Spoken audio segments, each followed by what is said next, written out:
Next, on Currents News, a delegation of U.S. Catholic leaders meeting with Pope Francis. Their focus, the clerical sex abuse crisis. Catholics from around the United States are heading to the Fifth Encuentro in Texas, a gathering that means a lot for the church's future. I'll speak with one of the key organizers of the Encuentro, Brooklyn's Auxiliary Bishop Octavios Cisneros. Plus, a report from North Carolina as Hurricane Florence begins to lash the coast. The news starts right now.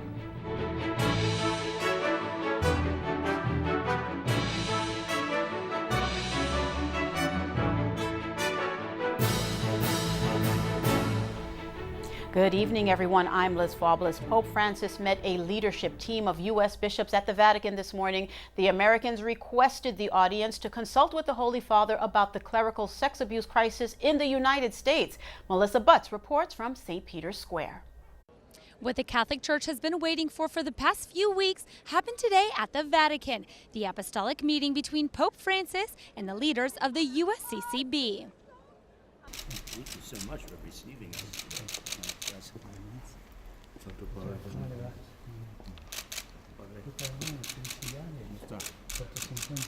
Muchas gracias. Bueno, 40. 40, Sí. Pensé que eran 50. 40. Qué gusto verte. Gracias por recibirnos. This is how the meeting began with the leaders from the United States Conference of Catholic Bishops with the Pope. Also in attendance was Cardinal Sean O'Malley, head of the Vatican Commission for the Protection of Minors. There were two sensitive issues discussed. First was the Pennsylvania Attorney General's report on abuse that was published in August. It details that over 70 years, more than 300 priests had abused around 1,000 children. Some bishops have reflected on their own responsibilities since perhaps they did not know correctly how to respond to complaints by victims. Now the president of the conference has asked the Pope to order an internal investigation to find out how this could have happened. The other big concern was a report of the former nuncio in Washington, Carlo Maria Vigano, who asked for the Pope to resign for supposedly not having taken measures against Theodore McCarrick.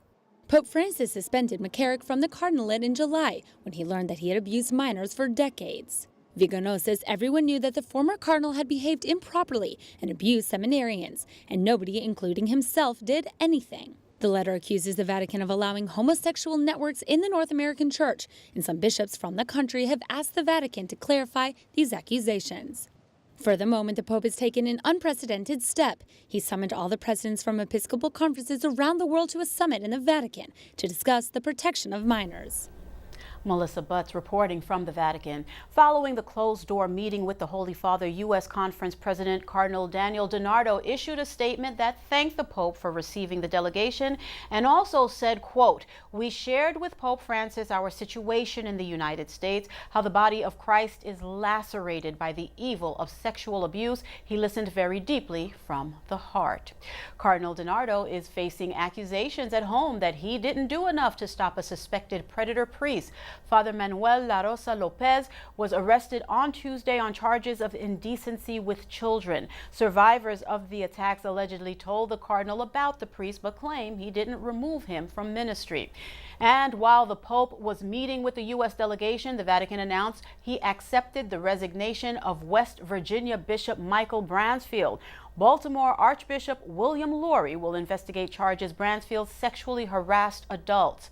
And the Boston Archdiocese has removed a hospital chaplain from ministry after the Nigerian priest pleaded not guilty to charges of indecent assault and battery of a young girl a dozen years ago.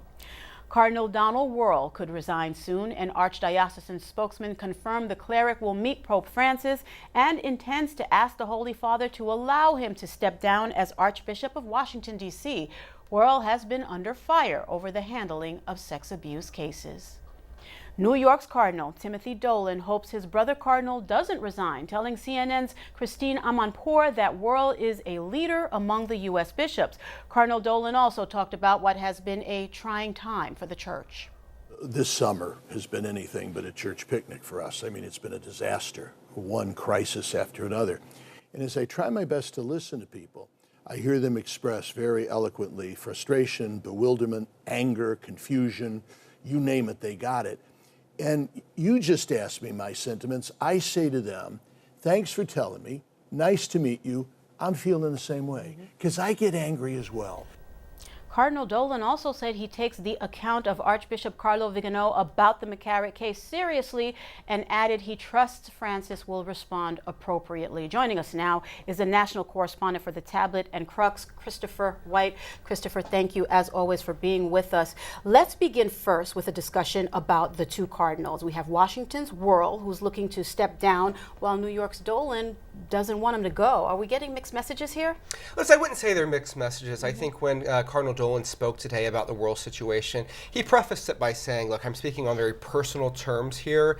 You know, Cardinal Wuerl has been a close ally of his over the years, and he just sees him as just that, as a brother, as a leader within the U.S. bishops. But I think he'd ultimately say, look, the Cardinal has to do what's right for his own archdiocese, and Cardinal Wuerl has maintained that the next step is resignation for the sake of healing. And of course, I think that's something that Cardinal Dolan would support as well. Very important meeting that we've been discussing today.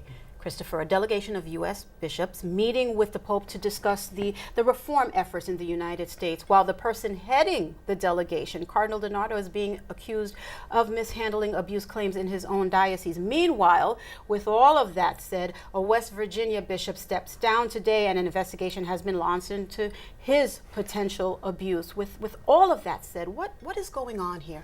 Liz, I think one of the things we've heard referenced a lot in the past few months is that the church is having its own Me Too moment where, you know, in the same way in which sort of, you know, in Hollywood, all of these abuse accusations sort of came forward once a number started to surface. I think we're seeing that in the church too. It goes to show you in a sense that this isn't just a Hollywood issue or a church issue, this is a societal issue.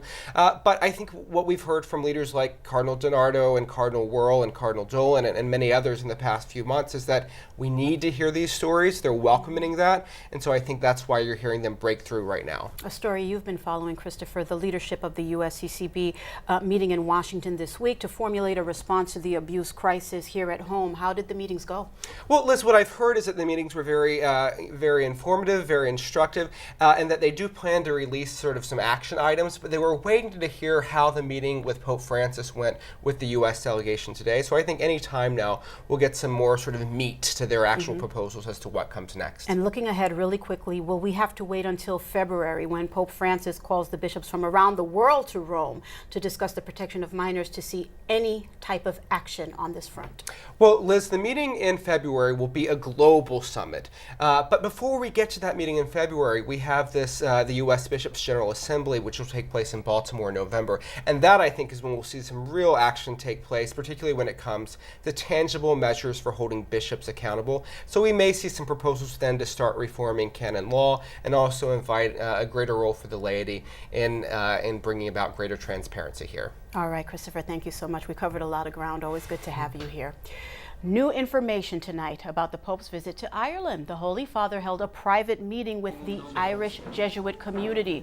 Details are emerging now. The Pope called on his fellow Jesuits to help end the clerical sex abuse crisis. A transcript published today quotes Francis as saying, "Put an end to this, seek out a cure, reparation, all that is necessary to heal the wounds and give life back to so many people." Francis blamed clerical elitism for the scandal, arguing the attitude separates the church from the people. In the Brooklyn Diocese, there are many important measures in place to prevent abuse. The Office of Victim Assistance helps individuals who come forward with allegations of abuse. The office provides counseling, referrals for therapy, and other resources. Every employee of this diocese, including students, undergo mandatory training to prevent and identify abuse. Bishop DiMarzio meets with survivors. He listens to their requests, and the diocese holds a yearly Mass of Hope and Healing, which they suggested. The Diocese of Brooklyn has a toll-free and confidential sexual abuse reporting line. That number is 888-634-4499. And for even more information, you can also go to the Diocese of Brooklyn's website, dioceseofbrooklyn.org, and click on Protecting Our Children. Hurricane Florence's leading edge is battering the Carolina coast at this hour. 105-mile-an-hour winds are whipping up the seawater on the Outer Banks. WRAL TV's Ken Smith is standing by at the ocean's edge with the very latest. I'm Ken Smith reporting in the Outer Banks, the ocean putting on quite a show with high white-capped waves, not safe for boats or people. This area remains under mandatory evacuation order. Also, a hurricane and storm surge warning are in effect. A tornado watch also in effect as well. The barrier islands again remained under mandatory evacuation order. Tourists and locals who arrived and wanted to stay, well, they had to leave. They had to go. The people who are opting to stay, well, they're now sheltering in place. Most of the businesses are closed, but a handful of restaurants opened Thursday, many with limited hours. We stopped by one business that was able to open with the help of close friends who are usually holding down other day jobs. One gentleman was an eye doctor. Another woman worked for the town of Nags Head. Steve Koussis owns the breakfast restaurant Stackham High in Kitty Hawk. He says living in the Outer Banks is like living with an extended family. It's how tight-knit we are, you know, and it's what makes it so special living here on the Outer Banks is that you can call people and they'll come in and help you in a moment's notice. And so it's special. Somebody's got your back. Steve Koussis, owner of Stackham High Restaurant, most of his regular employees live on the mainland, which is connected to the Outer Banks by a bridge. While the bridge leading to the Outer Banks is not closed, it's only open to authorized personnel only as Hurricane Florence approaches the North Carolina coast. I'm Ken Smith reporting from the Outer Banks. A significant update tonight about the weeping statue of the Blessed Virgin Mary. The bronze figure of Our Lady of Guadalupe in a New Mexico church first started to show tears on Pentecost. Now, an investigation has concluded the phenomenon does not appear to have a natural cause. The Bishop of Las Cruces, Oscar Cantu, is ordering the diocese to analyze the apparent miracle's spiritual fruits and determine if the weeping is an act of God or of the devil. The bishop said Satan can sometimes imitate holy things. There's a lot more news headed your way. The Encuentro begins in days. Tonight, a look at why years of work preparing for the encounter are so important to the future of the Catholic Church.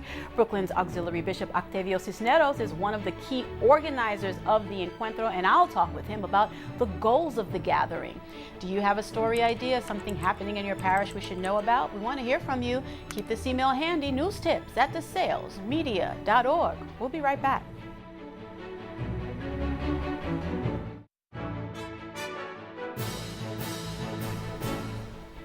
Church leaders from around the nation will gather in Texas for an encounter. The Fifth Encuentro is a movement that's designed to strengthen Hispanic and Latino Catholic leadership and the church overall. In 1 week, years of work will reach a summit. Currents News' Tim Harfman reports on why the Encuentro is so important. The Hispanic population in the U.S. Catholic Church is growing. Many people is coming for Sunday, Saturday is too many.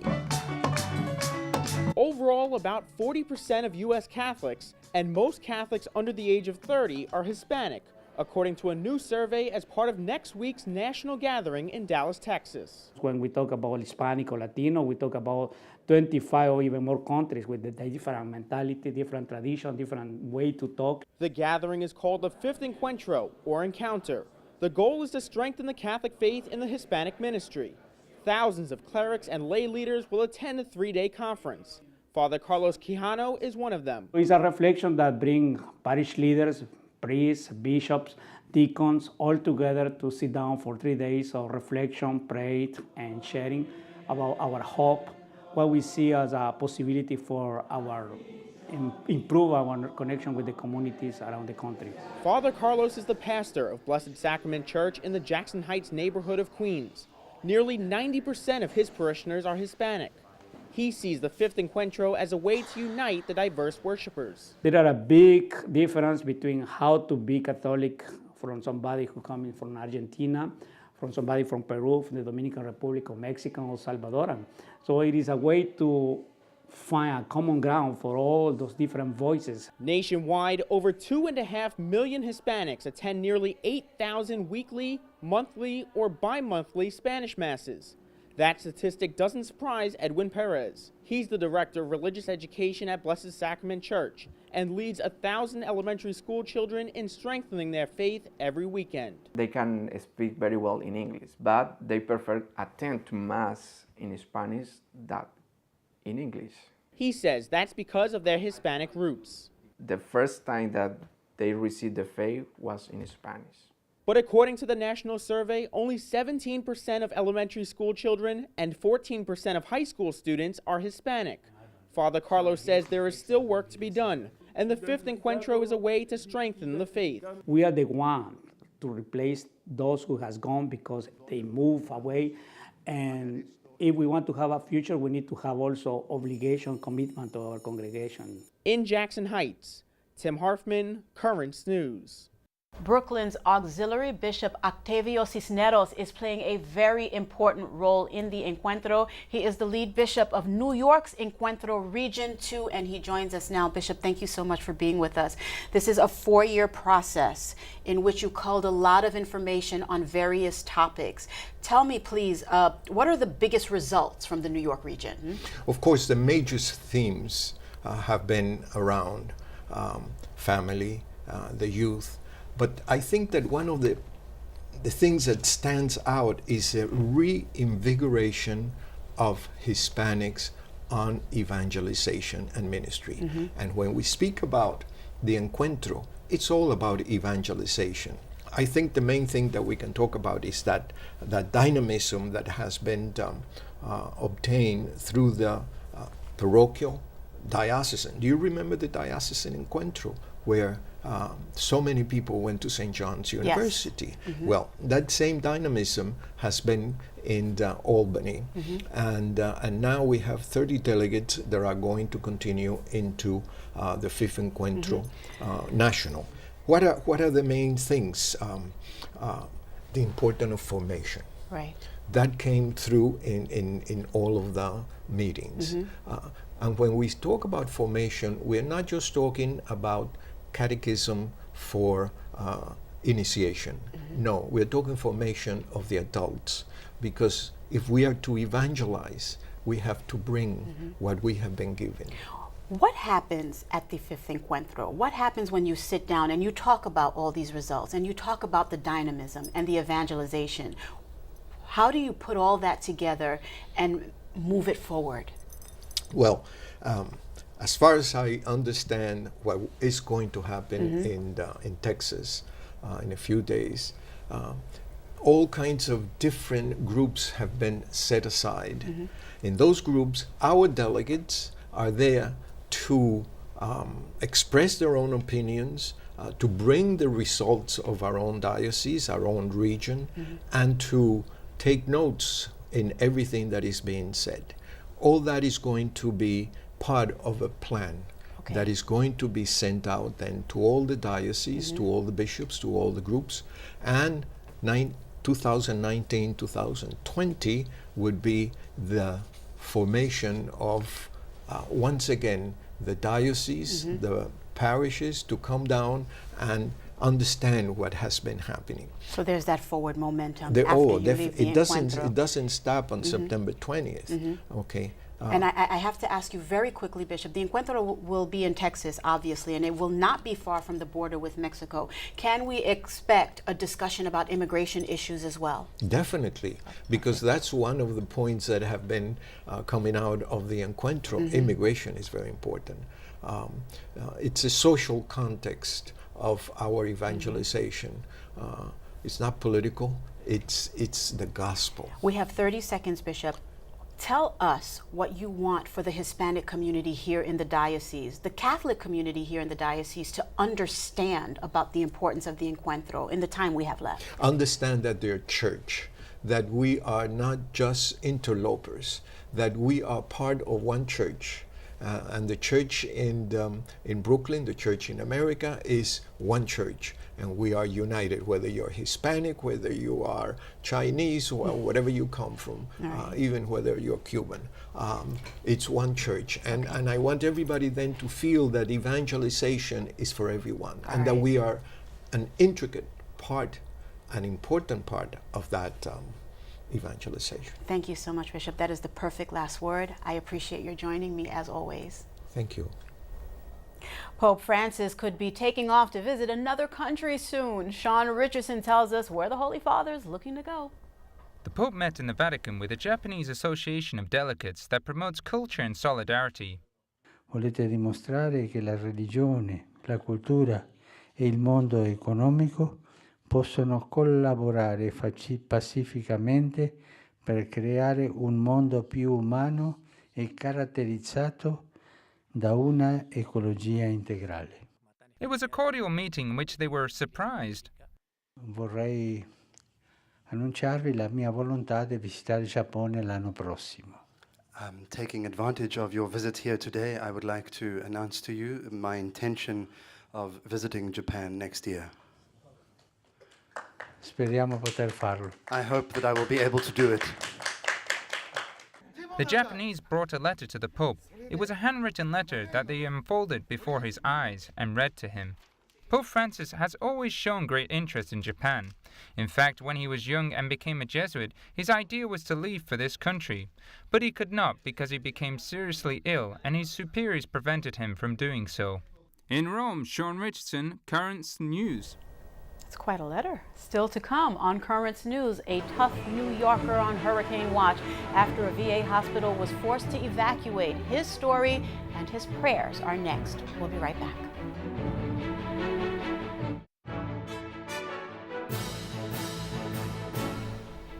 As Hurricane Florence continues to barrel towards the southeast United States, residents are being forced to take action. In Virginia, dozens have been evacuated from an assisted living facility to escape its path. Eric Perry reports as one evacuee and former New Yorker is tracking the storm. As he sits on the couch watching the Weather Channel, William Lennon is monitoring Hurricane Florence very closely. It became more ominous as time passed. And I thought, well, this is really going to be a bad storm. This tough New Yorker spent 16 years overseas before settling in Virginia. His assisted living facility in Hampton Roads was told to evacuate. Some of those residents sent to the Richmond area to their sister property, the Crossing at Iron Bridge. People here have been wonderful. I mean, they've been very welcoming, very warm. Any needs that we had were attended to. They were very happy. They were just excited to know that they were in a safe environment, that they were going to be safe and have the ability to have electricity and water and shelter. From extra supplies, checking the backup generators, and shipping in extra beds, Sherry Matthews and her crew spent days getting ready for the 9 residents and 3 caretakers seeking safety at her facility. From senior citizens to those who served our country, the Richmond VA Medical Center received 58 patients from the Hampton Roads facility, all seeking help. We've seen a couple of sizable buses, 4 to 5 ambulances, and more to come. It was supposed to be a grand opening for a new parking deck, but it was canceled as evacuees arrived, seeking safety.